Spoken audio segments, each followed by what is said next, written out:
Hare Krishna, welcome everyone. So we'll start our Nectar devotion class with our prayers. Om Jnanatimirandasya Jnananjana Shalakaya Chakshurunmilitam Yena Tasmai Shri Gurave Namaha.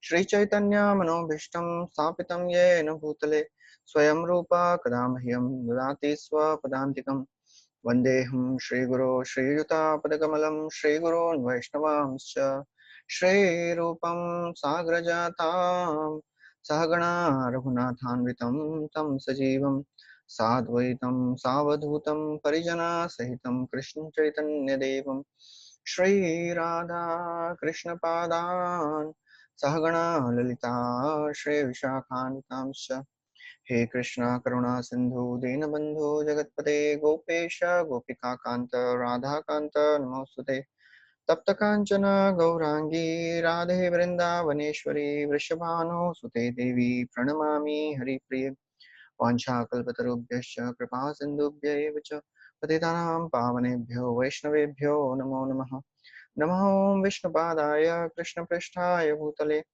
श्रीमते भक्तिवेदान्त स्वामी नित्य नामिने नमस्ते सरस्वती देवे गौरवाणी प्रचारिणे निर्विशेषा शून्यवादी पाश्चात्यदेशतारिणे जय श्री कृष्ण चैतन्य प्रभु नित्यानंद श्री अद्वैत गदाधार शिवासदि गौर भक्तवृंद हरे Krishna Krishna Krishna Hare Hare Hare Ram Ram Ram Hare Hare Hare Krishna welcome everyone. So yesterday we had completed 13th chapter of this nectar of devotion, and till 12th chapter, the 64 limbs of devotional service were described, and in this 13th chapter, the 5 most important limbs were described. So we'll just go through it. So first was deity worship, Shri Murter Angri Sevane Pritaha, and then second was hearing Shrimad Bhagavatam, Shri Bhagavatarth Aswado, and third was serving a devotee, association of devotees of the Lord, Sajatiyashaya Snigdha Shri Bhagavat Bhakta Sangha. And then fourth was chanting the Hare Krishna mantra, Sri Nama Sankirtanam. And last was residing in Mathura, Mathura Mandale Sitihi. And we ended our yesterday's discussion by this verse, with this verse where it is described by Rupa Goswami, the inconceivable power of these extraordinary 5 angas is such that it will manifest the state of bhava and its object Krishna at the same time. So we have discussed that in earlier classes. There are various levels of bhakti, evolution of faith, starting from Shraddha to Prema. So by practicing any of these 5 angas, one can directly reach up to the stage of bhava. The stage of bhava, the state of bhava and its objective. Objective means Krishna, for whom we are doing all these devotional practices. They will manifest at the same time. And therefore, the expertise of Srila Prabhupada is such that Srila Prabhupada, he built ISKCON on these 5 pillars. We will not even realize how much Srila Prabhupada has, put his, hard earned, all the knowledge, all the devotional credits, all the devotional ecstasies by installing all these 5 limbs of devotional service, which are very, very important in the establishment of ISKCON. And therefore, Prabhupada established lavish deity worship. There is nowhere in the whole world where we can find such standards of deity worship apart from few temples. Just like in Jagannath Puri, we find such a wonderful level and standard of devotional service. The deity worship is there. Prabhupada, he once went to Vrindavan, and he was in Vrindavan, and he told his devotees, you should learn from Radha Raman Mandir. So Radha Raman Mandir was such a very, very expert in deity worship, and still it is a very, very wonderful temple which is established by Gopal Bhatta Goswami, and the deities are very, very beautiful Radha Raman deities. And till date, every day there are so many wonderful offerings which are done to Radharaman, and they have never missed a single offering.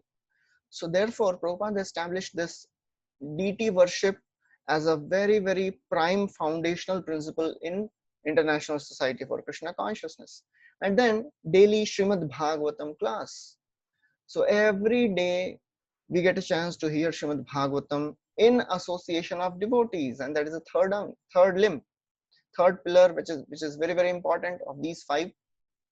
So association of devotees are unlimited in ISKCON. Many times it seems that there is too much of association of devotees. Even if I don't want, but still there are devotees who will ask us, where are you? Where were you? You didn't come for the class, you didn't come for the Mangalarti, you didn't come for program, festival. So association of devotees, which is most treasured object for a devotee, is available freely without any stress, without any endeavor. In ISKCON, we get association of devotees in abundance. And then whenever we come to temple, Prabhupada has systematically established this principle of Nam Sankirtan, starting from Mangalarti, then Guru Puja, and then in the evening there is a Tulsi Arti, then again Gaur Arti. So Prabhupada established all these principles in ISKCON. Just by attending Mangal Arti, one gets so much of the benefit. We get a chance to take darshan of the deities for 25 minutes at a stretch, 30 minutes at a stretch. Otherwise, there is very less. There are less chances that we will stand in front of the deities for 30 minutes.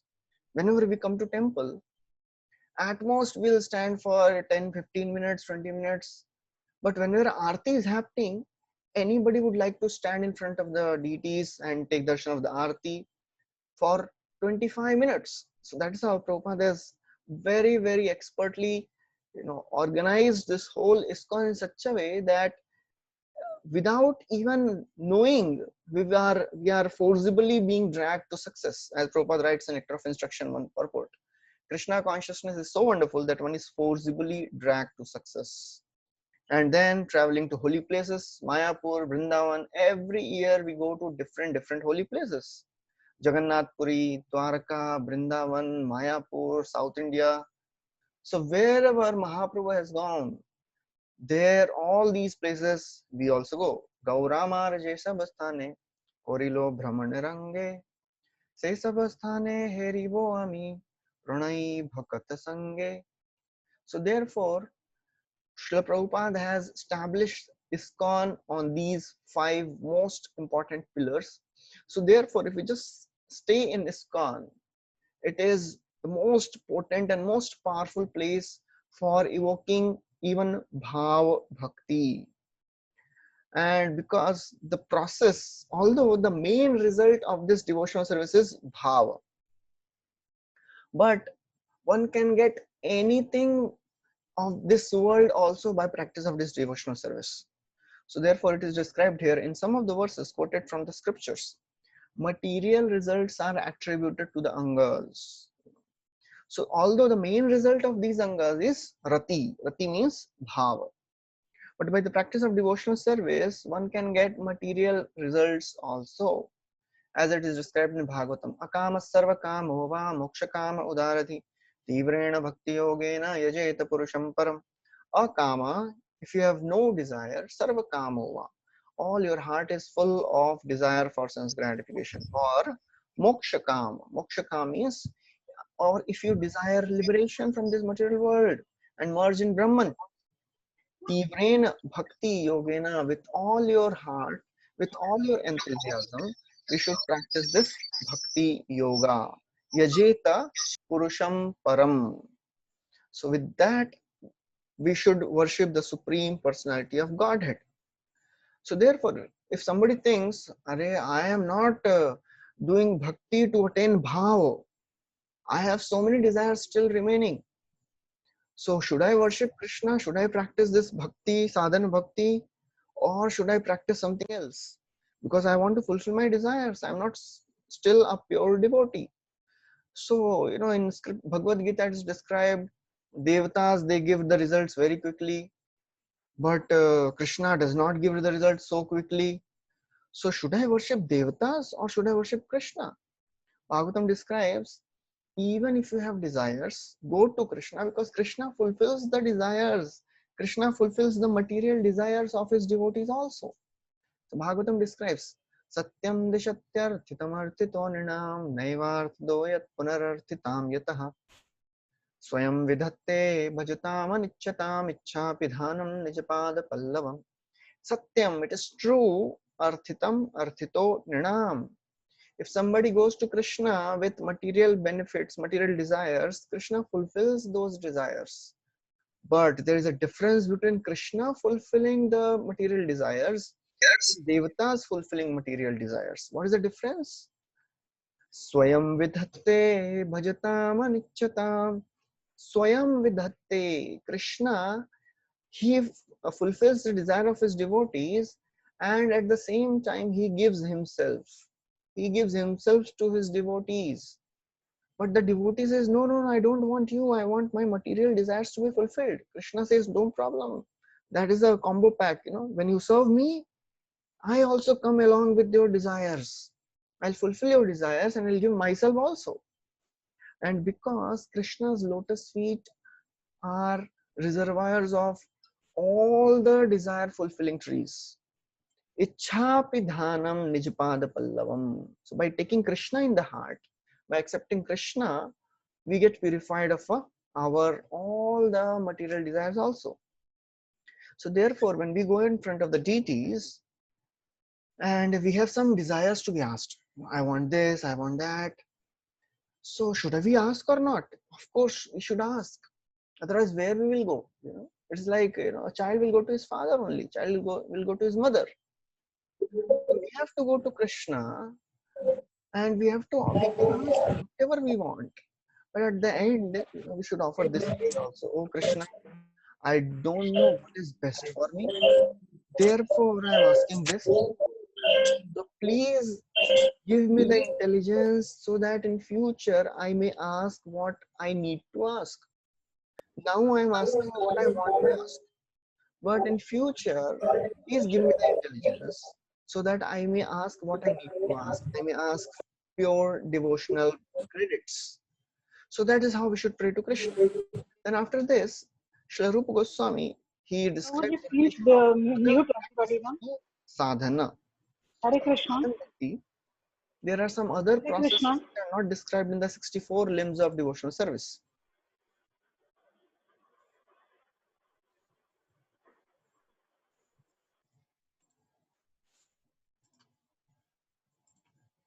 So there are some limbs, some parts of Vedic culture, Vedic tradition, which are not described in the 64 limbs of sadhana bhakti. What about those?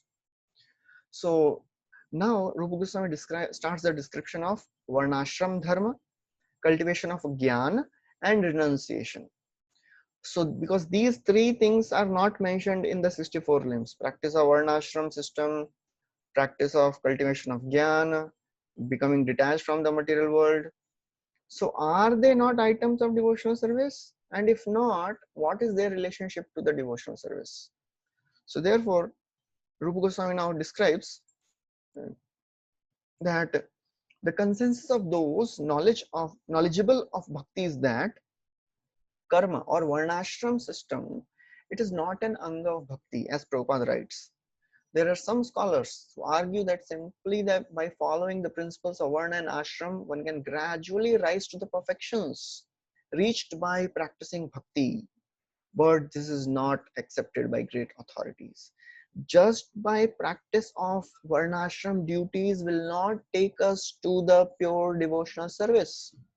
As Srila Prabhupada, he quotes Chaitanya Mahaprabhu when he met Ramananda Rai. So Ramananda Rai, Chaitanya Mahaprabhu asked about the essence of bhakti. Ramananda Rai quoted a verse from Vishnu Puran. Varnashram acharvata purushena prapuman Vishnu aradhyate pantha na anyat tattosha karanam. By the practice of varnashrama, one can gradually develop devotional service. But Chaitanya Mahaprabhu, he rejected this idea. He did not like the idea. He said, Eho bahya. He said, this advancement of Varna and Ashram is merely external. This is not the internal part of bhakti. There is a higher principle.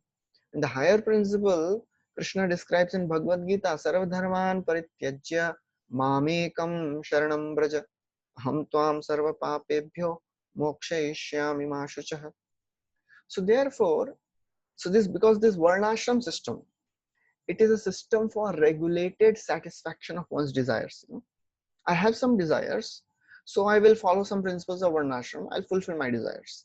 But we have discussed the definition of Uttama Bhakti. What is Bhakti? Anya Abhilashita Shunyam. So Bhakti means it is free from any personal sense gratificatory desires. So therefore, this sadhana bhakti, the 64 limbs of bhakti which we just discussed, sadhana bhakti is a pure bhakti. Sadhana bhakti is not an impure bhakti. It is not that sadhana bhakti is impure and bhav and prema bhakti is pure. No, they are all three types of uttama bhakti. We may not be pure, but the bhakti is pure, because we discussed the 64 limbs of devotional service. None of them had any material benefits involved. Everything was directly related to the Supreme Personality. Everything was just related to serve the Supreme. So therefore, Rupa Goswami quotes from 11th canto that one should continue to perform his varnashram duties until one becomes gradually detached from sense gratification. So therefore, Varnashram duties should be followed. We cannot give up the practice of Varnashram's duties, because till the time we have some desire for sense gratification, we have to take care of our family, we have to take care of our society, we have to act according to our psychophysical nature. So therefore, in this verse, uh, Krishna is telling to Uddhava that one should continue to practice Varnashram system. And Srila Prabhupada also writes, all of these things are recommended for persons who have not developed Krishna consciousness. In fact, all such activities are recommended in revealed scriptures only to bring one to the point of Krishna consciousness.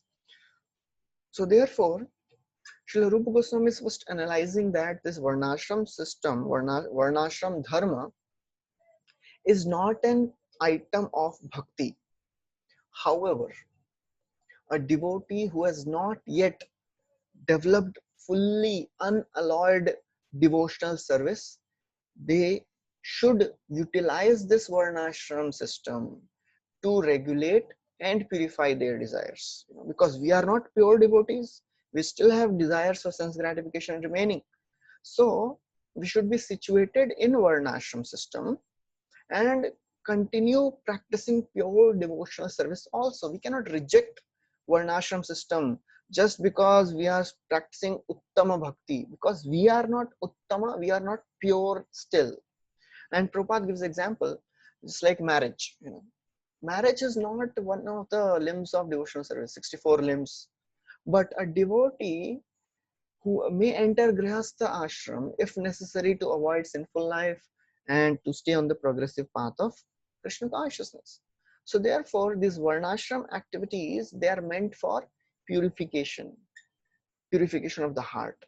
And therefore, it can be considered a subsidiary item of devotional service. It is not the main item, but it may be considered a subsidiary item of devotional service. But if somebody is just practicing varnashram dharma and is not focusing on purification of heart, then it is shrama eva hi kevalam dharma swanishrita pumsam vishwaksena katha suyah na utpadiyed yadiratyam shrama eva hi kevalam. So dharma swanishritaha, all the systems of varnashram, they are meant for vishwaksena kathasu rati.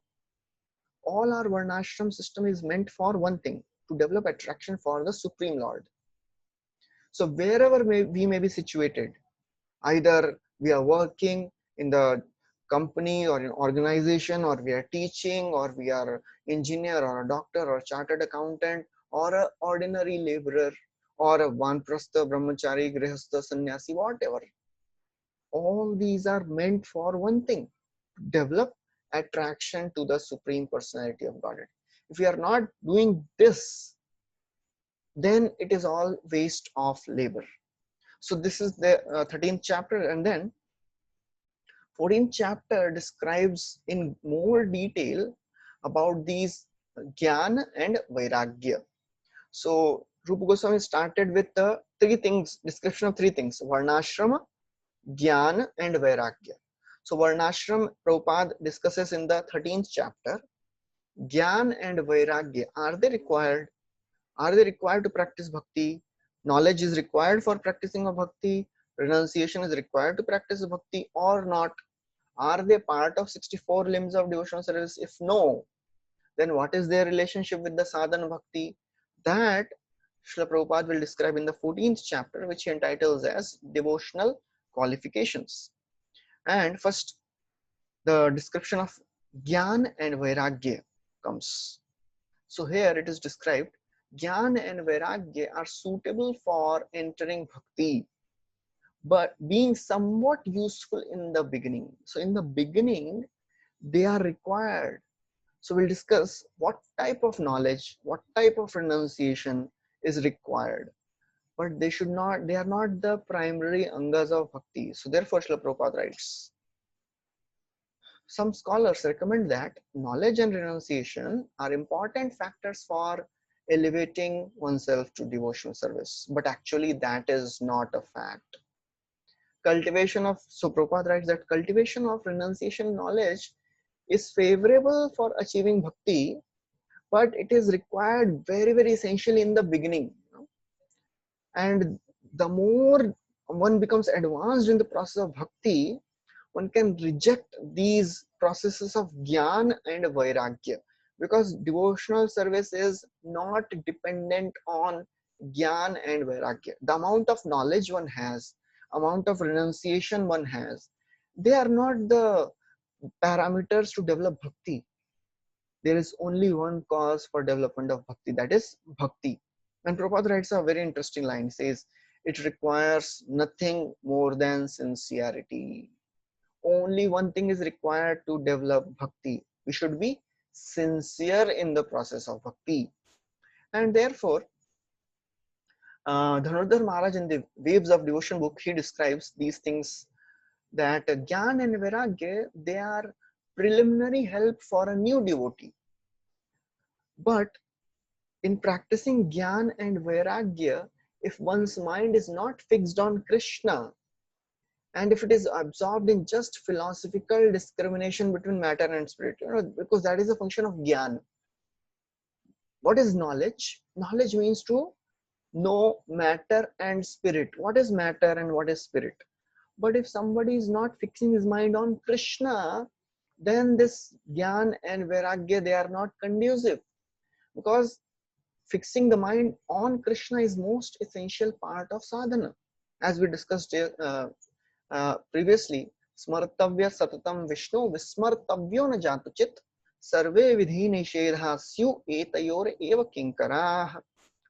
So therefore, all the rules and regulations of the scripture, they are meant for one thing, to always remember Krishna. And because Gyan and Vairagya, they fail to focus our mind on Krishna, so therefore they are not considered the items of sadhana bhakti. So basically we should know that this Gyan is an essential aspect of spirituality, but we are talking about bhakti and not spirituality, because in so many of the spiritual paths, Gyan is a very, very important. In other impersonal paths, cultivation of Gyan and Vairagya is the goal, So this is the goal of Gyan and of all the impersonal paths, to become detached from this world and to develop knowledge. Knowledge about what? Knowledge not about God, not about Krishna. Knowledge about impersonal Brahman. We'll discuss that in more in detail in some time. So we see in the pastime of Chaitanya Mahaprabhu also.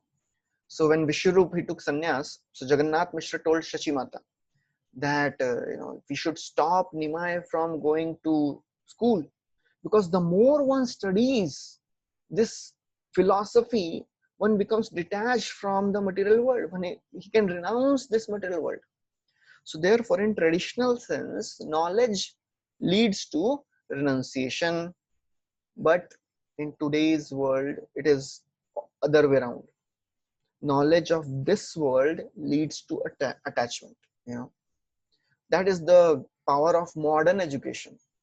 The education of spiritual life makes one detached from the material world. Knowledge of material world makes us attached to this material world, as Ishopanishad describes. Vidyam cha avidyam chayas. What is vidya and what is avidya? So therefore, we have to understand we are supposed to avoid material knowledge, material enjoyment by using our intelligence. You know, the more we become very refined in our understanding, we'll be not attracted to material enjoyment. But the problem is we are not just interested in becoming detached from this world. We are becoming, we are interested in getting attached to Krishna. So Lord wants us to love him, and you know, this impersonal knowledge makes the heart very hard. Our problem is not attachment to matter, but detachment from Krishna. You know, this is a very important thing to understand. We have to focus on what that is important. We have to focus on becoming attached to Krishna. That's why I was discussing yesterday also. When we go in front of the deities, first we have to pray for our positive attachment. Oh Krishna, please give me love for holy, Srimad Bhagavatam, taste for chanting the holy names, taste for hearing and reading Srimad Bhagavatam. These are the positive things we have to become attached to. And all the attachment to matter will automatically go. So therefore, that is our main work we have to do, becoming attached to Krishna. And as we'll see that, you know, the more we become attached to Krishna, automatically we become detached from matter. So therefore, Rupa Goswami says that if somebody is just concerned with development of Gyan and Vairagya, his heart become very hard, a steel framed heart, you know. And there he says, because Gyan and Vairagya generally make the heart harsh, the authoritative devotees have concluded that Bhakti alone, whose nature is very tender, is the cause of entering into Bhakti. So therefore, Jiva Goswami, he comments on this verse and he says that this Gyan and Vairagya, they cause hardness in the heart. And you know, if a person who has a hard heart, he cannot attain the higher and higher stages of bhakti, because the high, as one become advanced in bhakti, the heart should become soft, you know. So, but somebody may say, but bhakti also can cause hardening of the heart, you know, because we have to endeavor to develop knowledge in bhakti also. What are we doing now? We are developing knowledge every day, taking out time to hear all the philosophy of Krishna consciousness. But the difference is, when we hear about Krishna, when we hear about the philosophy of Krishna consciousness, bhakti by nature is very tender, you know. And therefore, when we are hearing about Krishna, what are we doing? We are hearing about the sweet form, qualities, and pastimes of Krishna. So therefore, whenever we are hearing something about Krishna, the motivation is very important. Why are we hearing? Why are we spending so much of our time and energy and intelligence to understand this process of devotional service? Nectar of devotion we are studying since so many days. We studied whole Bhagavad Gita. Why? The only desire should be our heart should become soft and it should melt in relation to the Lord. So therefore, whole process of bhakti is meant to make our heart soft. Actually, that is a definition of bhava bhakti. Shuddha sattva visheshatma prem suryamshu samya bhak ruchibhis chittamasranya krit asau bhava uchyate. Chittamasranya means heart becomes very soft. One time a person went to a guru for sannyas. he told his this person, sage, he said, "Oh Swamiji, I want to take sannyas." So the sage said, "But what made you think that you are qualified for sannyas?" So he said, "Swamiji, my wife died just yesterday and I did not even cry a drop of tear." So the sage said, if you cannot cry for your own wife, how you will cry for the whole world? How you will cry for Krishna? So therefore, we have to develop emotions for Krishna. So a materially attached person, he has many emotions that impel us towards sense gratification. Vairagya, it involves making the heart callous and indifferent to these emotions. So by the process of bhakti, we have to learn how to love Krishna. And when we want to love Krishna, we have to hear about his name, form, qualities, and pastimes. So therefore, Gyan and Vairagya, they are not favorable to devotional service because they make the heart hard and stoic heart. So there are four types of people we have to understand. There is a materialist, the outsiders. They are attached to matter and they are detached from Krishna. They have nothing to do with Krishna. They are just interested in sense gratification. There are Mayavadis, we discussed in Bhagavad Gita in great detail. Who are these Mayavadis? They are completely detached from matter. When you see a Mayavadi sannyasi, he will be completely detached from any of the sense gratification of this world. But they are detached from matter and they are detached from Krishna also. Then there is third class of people. They are called Sahajiya. Sahajiya means those devotees who take this process of Krishna consciousness very, very cheaply. They do not follow the rules and regulations. They chant the holy names, they serve Krishna. At the same time, they have all the sinful habits also.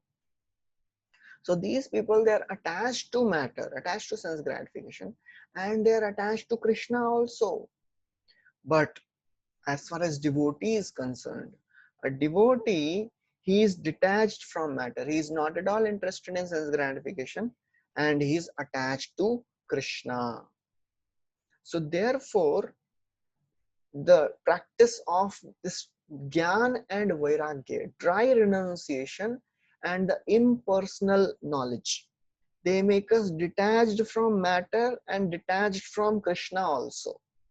So our goal is not that. We have to become detached from matter, of course, but that is not our goal. We have to become attached to Krishna. So therefore, this dry renunciation, if we are just becoming renounced from this world and not becoming attached to Krishna, then we have lost our purpose. So therefore, Prabhupada writes that the devotional service is the only way of advancing in devotional life. It is both the cause and effect. So that is a very interesting statement. Devotional service is both the cause and effect. Somebody asked Srila Prabhupada, Swamiji, what do you want by this chanting? When you chant, what are you expecting? Prabhupada said more chanting. So in Krishna consciousness, the means and the end, they are same. By whatever we are doing now here in this material world, when we go to the spiritual world, we'll be doing the same things exactly. Shravanam, Kirtanam, Vishnu, Smaranam, Pada, Sevanam, Archanam, Vandanam, Dasyam, Sakhyam, Atma Nivedanam. We will be doing the same things in the spiritual world also. The means and the end, they are same. Only difference is we have not realized it till now.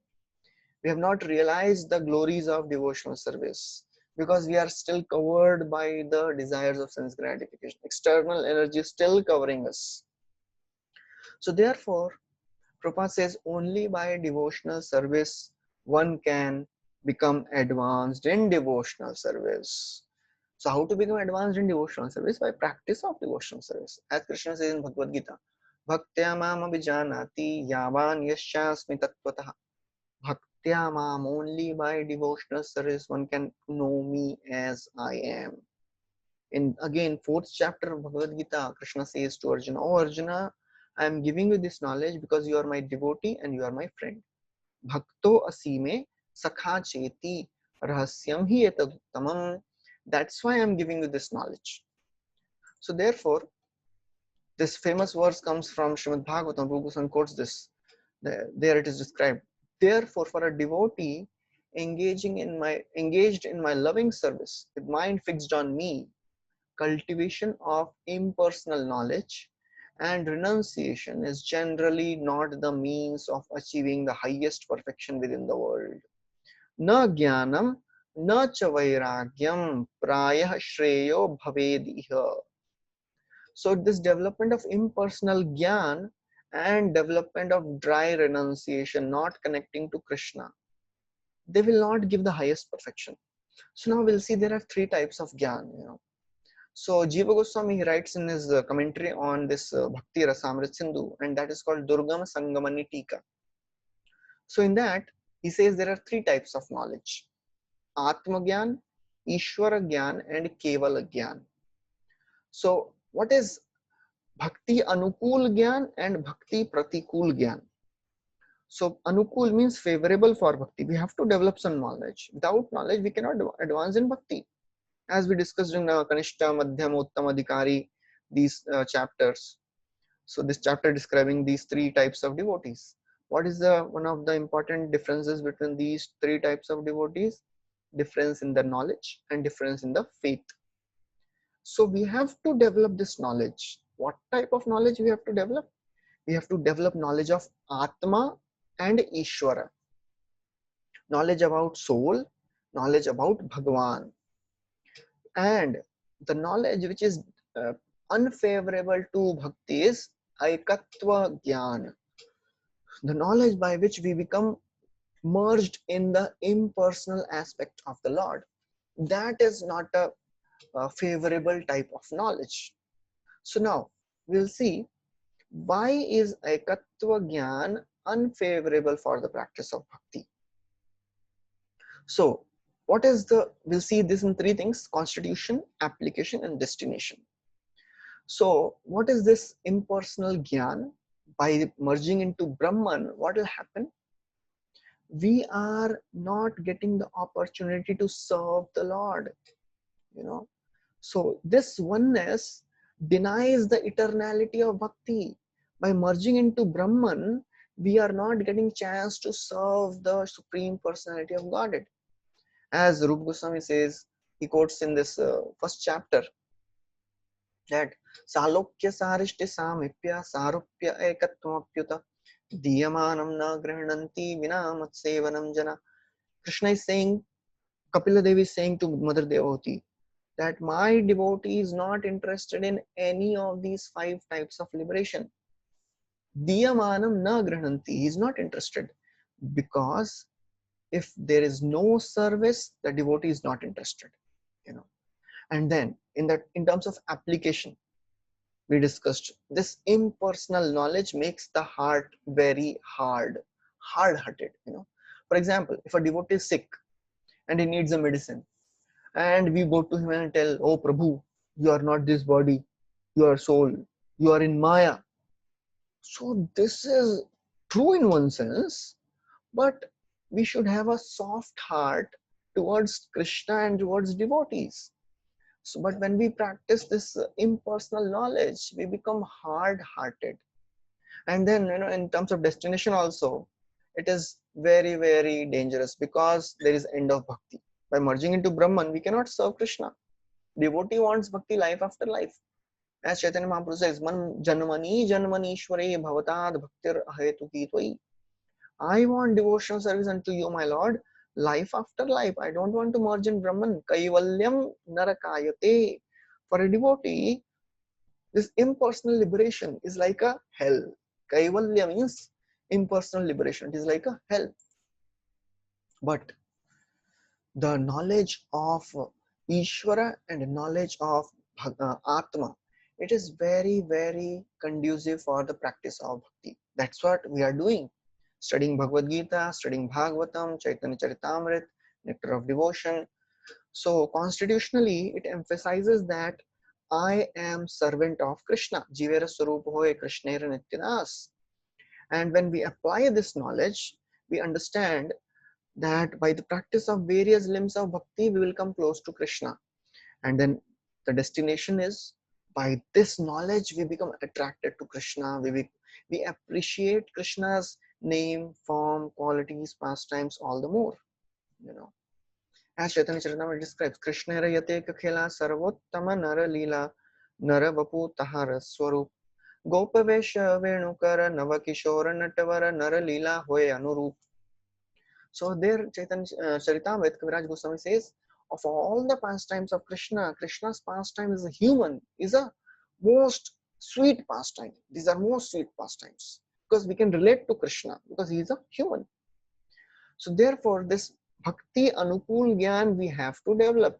We should not be lazy in the development of this knowledge of Krishna consciousness. So therefore, Kaviraj Goswami says again and again that we should not be lazy.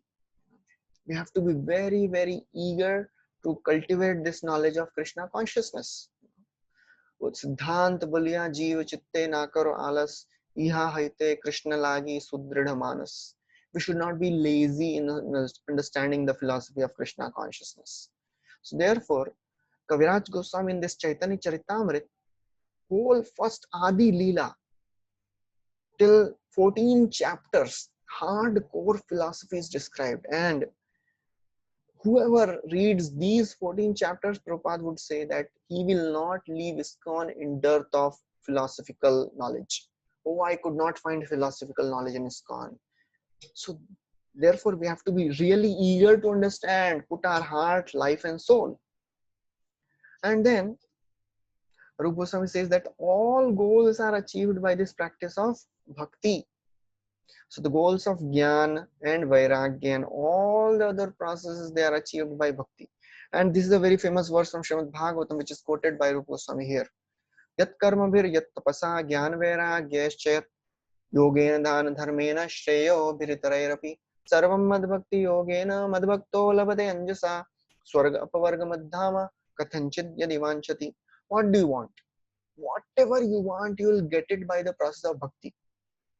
Whatever results you obtain by your karma, by your fruitive activities, by your finances, by knowledge, by detachment, mystic yoga, charity, religious duties, all the other means of perfecting life is easily obtained by my devotee. My devotee gets whatever he wants. He wants liberation, he'll get liberation. He wants heaven, he'll get heaven. If he wants to come to me, he will come to me. So therefore, bhakti, nobody can say, I don't want pure devotional service. Should I perform bhakti? Anybody with whatever intentions, they should perform bhakti. Because bhakti has a very, very interesting characteristic. The more we practice bhakti, the more we automatically become detached from this material world. So as Rupa Goswami says, if a person who has a taste for worshipping the Lord, even if he has strong material attractions, those attractions will be for the most part destroyed during sadhana without resorting to vairagya. We don't have to endeavor artificially to cultivate renunciation and detachment. Automatically detachment will come, So therefore, if, however, vairagya is forbidden, the person who is practicing bhakti, he will automatically become detached from sense gratification of this world. So therefore, one verse is quoted from Srimad Bhagavatam by Jiva Goswami, very famous verse. Vasudeve Bhagavati Bhakti Yoga Prayojitah Janayati Ashu Vairagyam Jnanam Chayad Hayetukam. So there it is described by Sud Goswami that by rendering devotional service unto the Supreme Lord Vasudev, what happens? One immediately acquires ahetuki bhakti. One Janayati Ashu Vairagyam Dhyanam Chayat Ahetukam. Janayati Ashu Vairagyam. Very quickly detachment will appear in the heart of that devotee and will develop knowledge also. Just like we hear the story of a prostitute who was sent by Ramchandra Khan, to Haridas Thakur to destroy the character of Haridas Thakur. But just by hearing the holy names from Haridas Thakur, she became completely purified. She became completely detached from this material world. She gave up whatever she had acquired from her sinful ways of living, and she just came in one cloth. And Haridas Thakur told that I am leaving from this place. You be here, you sit here, and you chant 3 lakh names every day, and you worship Tulsi. So that is the process of bhakti. Anybody automatically becomes purified. So therefore, Prabhupada writes that actually a person is developing Krishna consciousness and still has some attachment to material enjoyment will soon be free from such a tendency by regularly discharging devotional service under the guidance of spiritual master. As Kaviraj Goswami describes about Raghunath Das Goswami, Krishna Pada Padmaganda Jai Jana Pai Brahma Loka Adi Sukha Tara Nahi Bhai. Raghunath Das Goswami, because he was so much attached to devotional service, lotus feet of Lord Chaitanya Mahaprabhu, Krishna Pad Padma Gandha, whoever has tasted and experienced the nectar of Krishna's name, form, pastimes, he cannot get attracted to things of this world. As the story of Bharat Maharaj comes, Bharat Maharaj, he was such a great king, he was the emperor of the whole world. He gave up everything.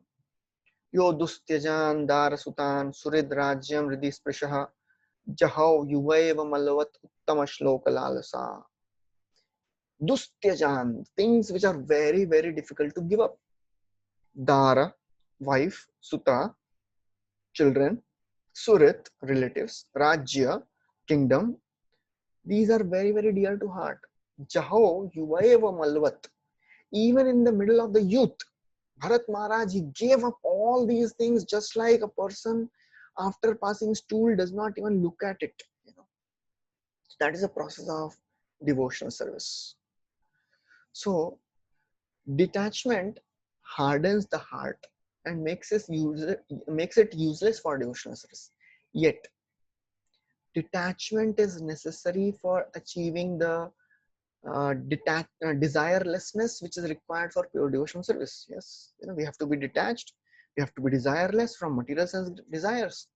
So then, is it possible to acquire detachment without hardening of the heart?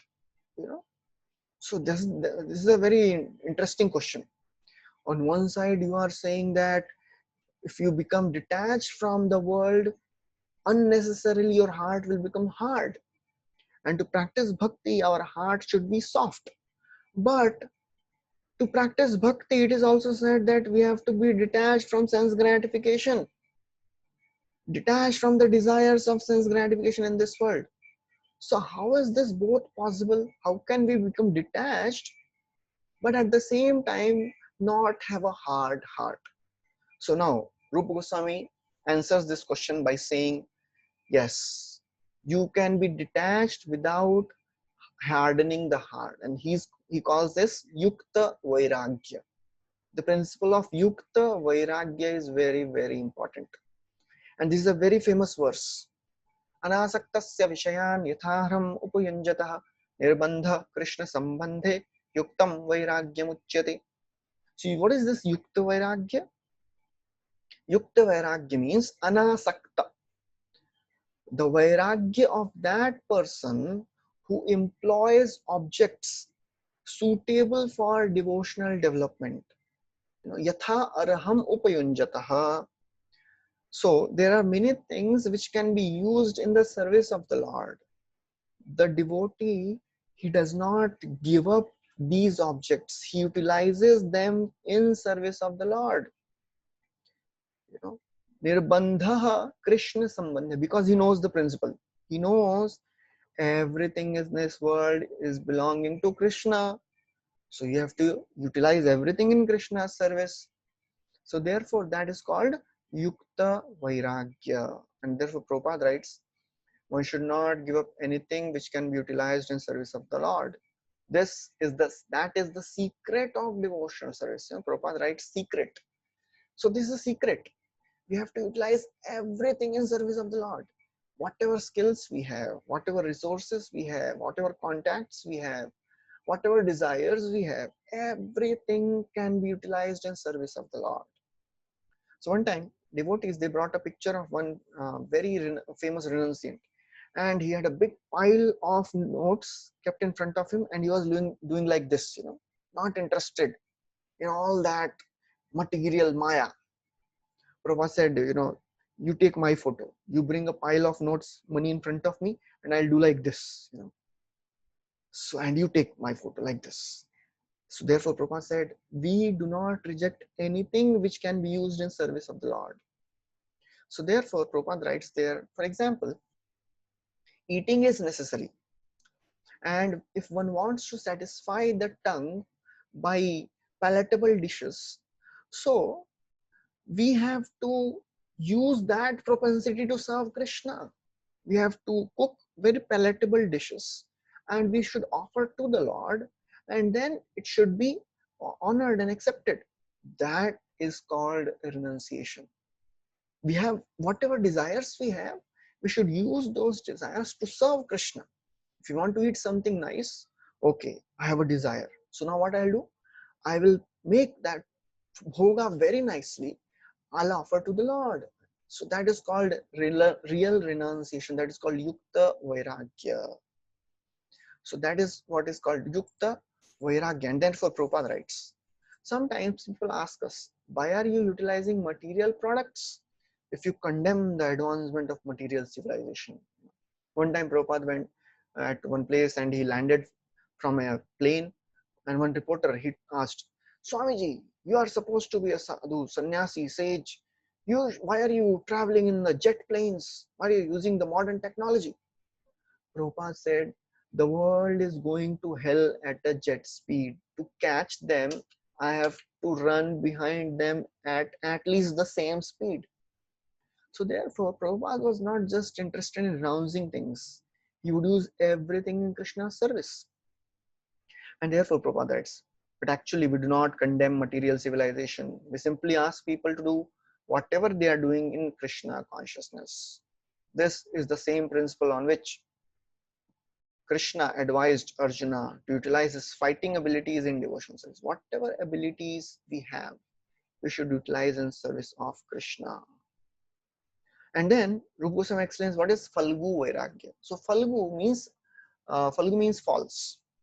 So in Bihar, in that area, there is one nadi, there is one river which is called Falgu river. Falgu means from the above, the river is completely dry. There is no water in the river bed. The river is flowing underground. So similarly, there is a type of renunciation which is called artificial renunciation. Prapanchikataya buddhya harisambandhu vastinah mukshubhi parityago vairagyam phalgu kathyate. So there is the rejection of things related to the Lord by persons desiring liberation, who think that these things are simply material objects, is called useless vairagya. So if we can use some things in service of the Lord and we are rejecting those things, then it is called useless vairagya or artificial renunciation. And therefore the rejection of objects related to the Lord is of two types. First is not asking for those objects related to the Lord.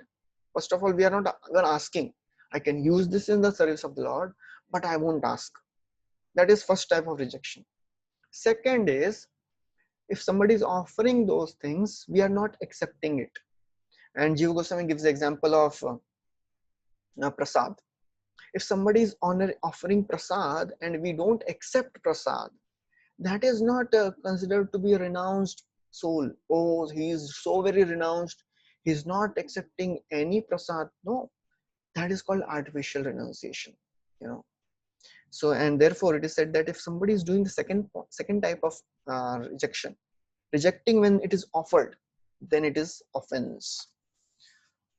So therefore Rupa Goswami describes about this Falgu Vairagya and Markata Vairagya also. Monkey renunciation. What is this monkey renunciation?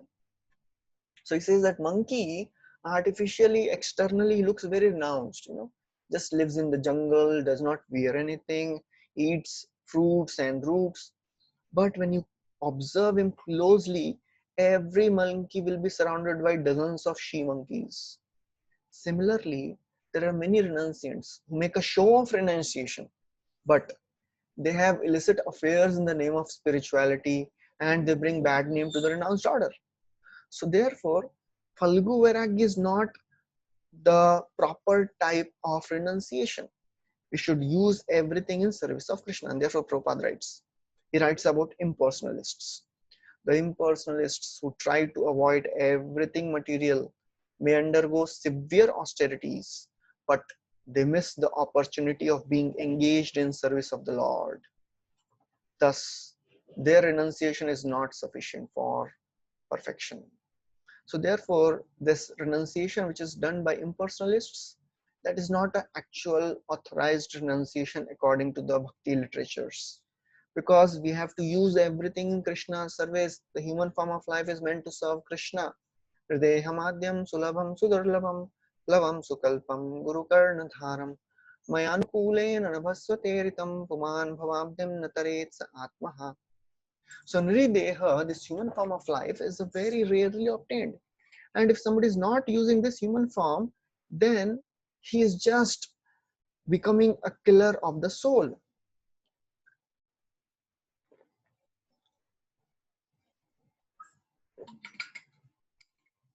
So therefore, it is described that we have to use everything in Krishna's service. And Bhagavatam also says that those impersonalists who just renounce everything and they attain liberation, even from Brahman, they fall down because they don't get a chance to serve Krishna there. So that is called Falgu Vairagya. And then Rupa Goswami talks about wealth and followers. So he says that dhana, shishya, adi, bhakti which is accomplished by the dependence on wealth, followers and other objects cannot be considered an anga of uttama bhakti. So there Srila Prabhupada writes about the gurus and the sadhus who are carried away by the accumulation of wealth and large number of followers. So he says that bona fide spiritual master will never do like that. So a wealthy person, he may give a donation. He may give a large donation to build a huge temple. And this is called devotional service for him. For him, because he donated for Krishna. That is his devotional service. But if somebody is thinking that I will use all this money to establish the temple so that I will become famous that, oh, I built this wonderful temple. That is not a right conception. Similarly, when a spiritual master, he trains disciples. If he's training the disciples, he is devotion. That is his devotional service. But after the disciple gets trained, and he thinks that the service which is performed by the disciples is also his own devotional service, that is not the right way of practicing bhakti. So therefore Prabhupada writes, sometimes if a spiritual master is not properly authorized and only on his own initiative becomes a spiritual master, he may be carried away by the accumulation of wealth and a large number of disciples. His is not a very high grade of devotional service. So in the process of bhakti, especially those who are on the level of position of gurus and spiritual leaders, they will get lots of wealth and followers, but they should not get distracted from the main path. And then Rupa Goswami describes that by the practice of bhakti, all the good qualities, they automatically manifest in the character of a devotee. And therefore yama means restraint from passions. So this restraint from passions, that means it is a saintly quality, sadguna. So Rupa Goswami says discrimination and other material qualities, they are not a anga of uttama bhakti, since on their own they take shelter of excellent condition of persons practicing uttama bhakti. So we don't have to struggle to develop these material qualities. A Krishna conscious person automatically develop all these material qualities. As Srila Prabhupada writes, that a Krishna conscious person has no need to develop these qualities. All the good qualities they automatically develop in the character of a devotee. And Prabhupada gives the example of being vegetarian. In the outside world, there are people who are running a whole organization to become a vegetarian. Shakahari banna hai, that is their whole mission. But Prabhupada writes a devotee is naturally non-violent. He is not interested in giving pain to any living entity. So a devotee is automatically a vegetarian. He does not have to practice this separately, and he does not have to join any society for vegetarians. He is automatically a vegetarian.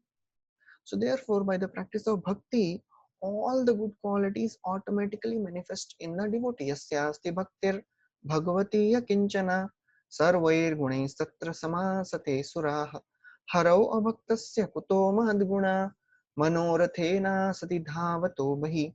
Bhagavatam describes Yasyasti bhakti, whoever is performing akinchana bhakti, unalloyed devotional service unto the Supreme Lord, all the good qualities automatically manifest.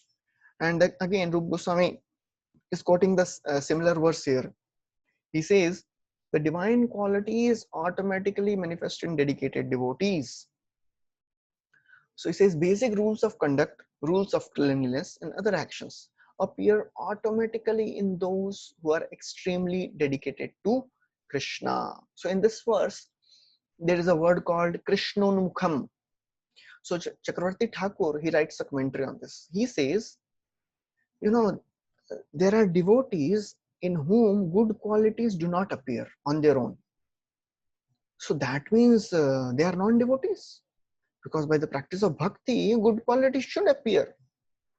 So, but if we are seeing that somebody is practicing bhakti and good qualities are not appearing in that person, that means he is a non-devotee. So this verse answers the doubt. He says, this verse says Krishnon Mukham. Krishnon Mukham means a person who is extremely dedicated to Krishna. Krishna Utkrishta Mukham. For those who are extremely absorbed in Krishna, the good qualities spontaneously appear. So they don't have to endeavor separately. But for others, we have to be conscious of developing these qualities also. But it should not be out of the purview of devotional service. For example, if somebody wants to give up anger, sometimes devotees, they become very, very disturbed. Oh, I am becoming so angry. Even after practicing bhakti, this anger is not going. Maybe I should do some anger management course. And it is a long course. Maybe I have to reduce my rounds so that I can focus on becoming less and less angry. And ultimately, it will be for my devotional service. No, that is not recommended. We should try to develop these qualities, but it should be within the purview of devotional service. And therefore, Rupa Goswami quotes this story about this Mrigari hunter. So this story comes in Skanda Puran. So one time, Narad Muni, he was traveling, and he saw there was one hunter who was killing the animals half. He was not killing them full, and all the animals were in pain. So Narad Muni felt compassion for these animals, and then he cured these animals. So as this hunter, he saw that somebody is making his animals run. So he became angry on Narad Muni. He said, "Oh sage, why are you making my animals run away? What do you want? Do you want deer skin? Do you want tiger skin? What do you want? So I'll give you anything, but don't disturb my activity." So Narad Muni said, "Oh my dear hunter, I have a request for you." He said that if you want to kill, please kill those animals completely, not half. So this hunter, he became disturbed. He became confused. He said, "Arey, a sage should not tell anyone to kill. How are you telling me to kill?" So he said, actually, Narad Muni told him that actually, by killing them half, you are incurring much more sinful reaction. So there, and he showed him the hellish condition which is awaiting for him in the hellish planets. So he became completely surprised and astonished after seeing that.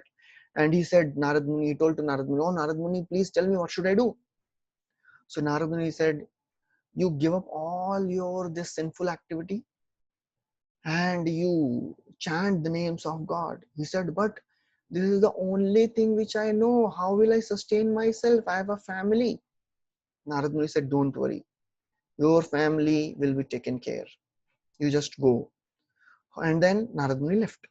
So this Mrigari, he followed his spiritual master and he gave up this hunting and he started practicing chanting of the names of the Lord. And in due course of time, he became a pure Vaishnava. So one time, his friend, Narad Muni's friend, Parvat Muni, so he was traveling with Narad Muni, and Narad Muni told him that, I'll take you to one of my disciples. Come.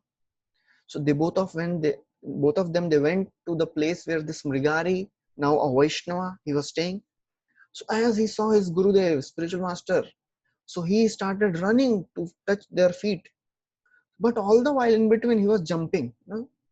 So Parvat Muni, he was surprised, and he asked him, why are you jumping when you were coming?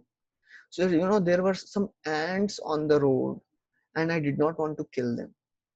So Parvat Muni, he became very, very happy and he said, this is not a remarkable thing because, good qualities, they automatically develop in the character of a pure devotee.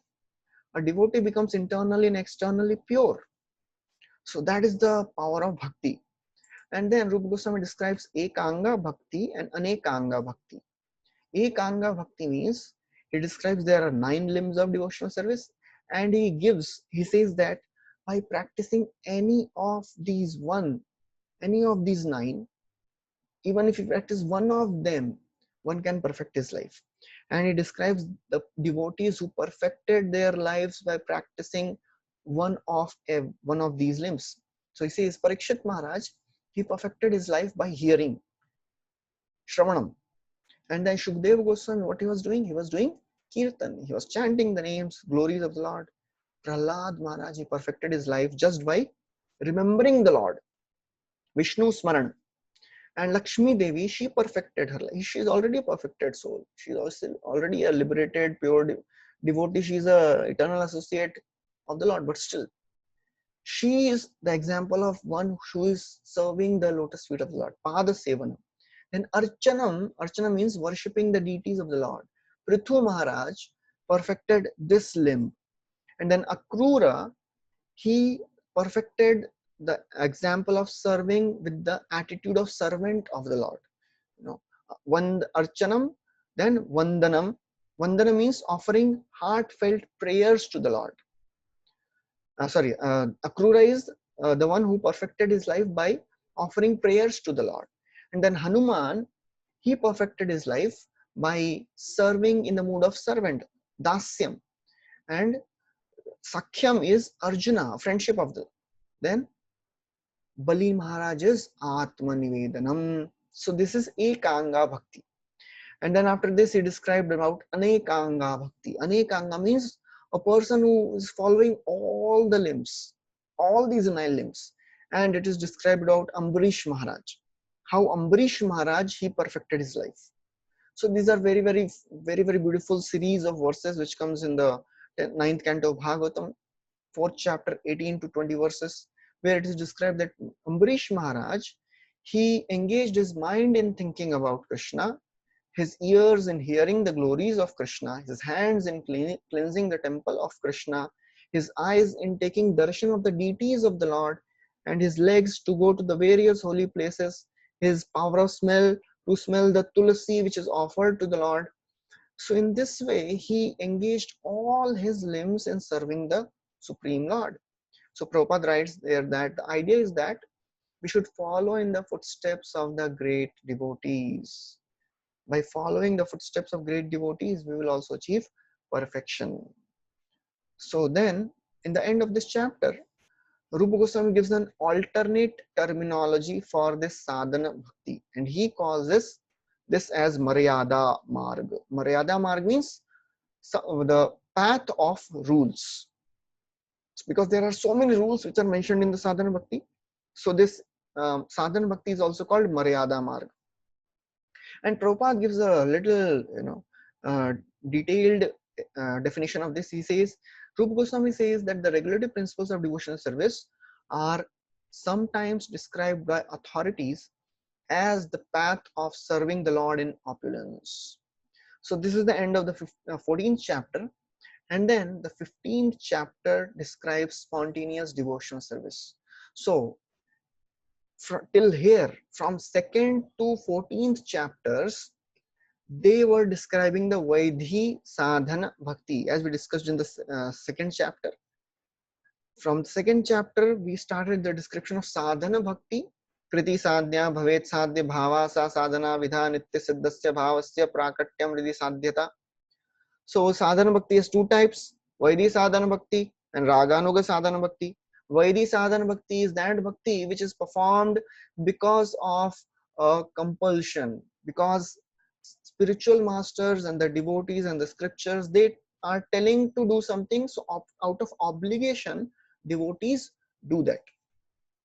And Raganuga sadhana bhakti is that bhakti which is done spontaneously. Nobody is telling that devotee to do something.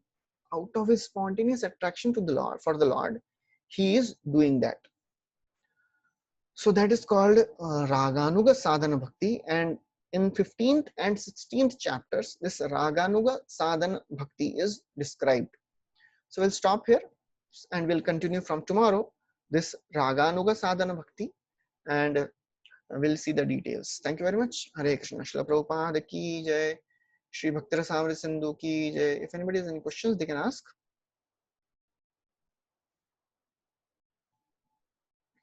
If someone gives up renunciation and gets attached, then he may be fallen. He may fall down. So we have to understand that when here it is said that we don't have to develop renunciation. That means we don't have to develop dry renunciation, just becoming detached from matter. Our goal is not to become detached from matter. Our goal is to become attached to Krishna. And in the process of becoming attached to Krishna, we have to, of course, become detached from matter. How to become detached from matter? So the word which is given by Rupa Goswami is Yukta Vairagya. Whenever we see something, we want to enjoy for our sense gratification. Rupa Goswami says we cannot avoid seeing. The desires will come. We have to use whatever we see to serve the Lord. Yukta Vairagya. Use everything in service of the Lord, not for yourself. So that is called Yukta Vairagya. And that will make us detached from this material sense gratification also. But that is not the end point. We have to become attached to Krishna. So that is called Yukta Vairagya.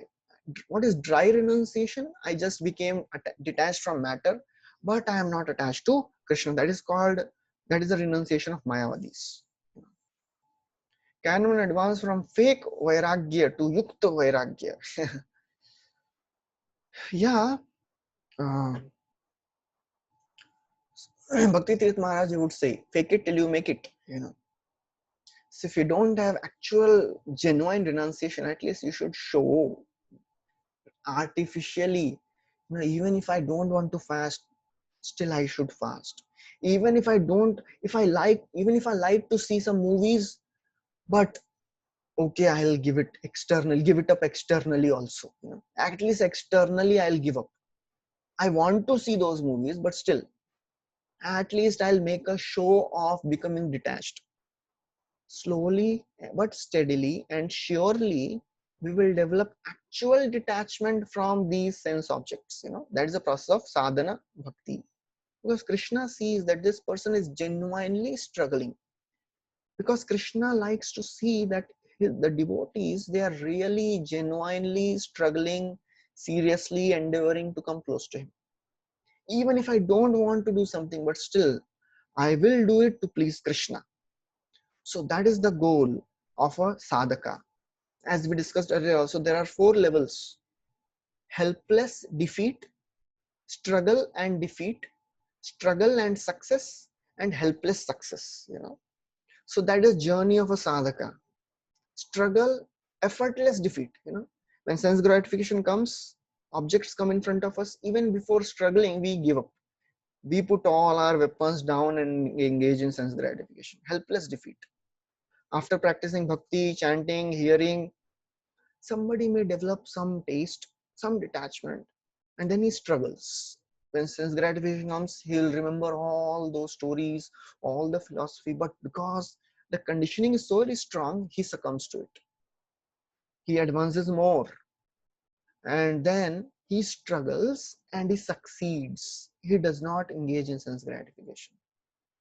And then when he becomes purified completely, for him, sense gratification is not even existing. He is not at all interested in sense gratification. So that is the journey we have to make. From fake Vairagi to a Yukta Vairagi. He uses everything in Krishna's service. Okay. So anybody have any other questions? Okay, we'll stop here. Thank you very much. So tomorrow we won't be having class. We'll meet on Sunday evening. Hare Krishna.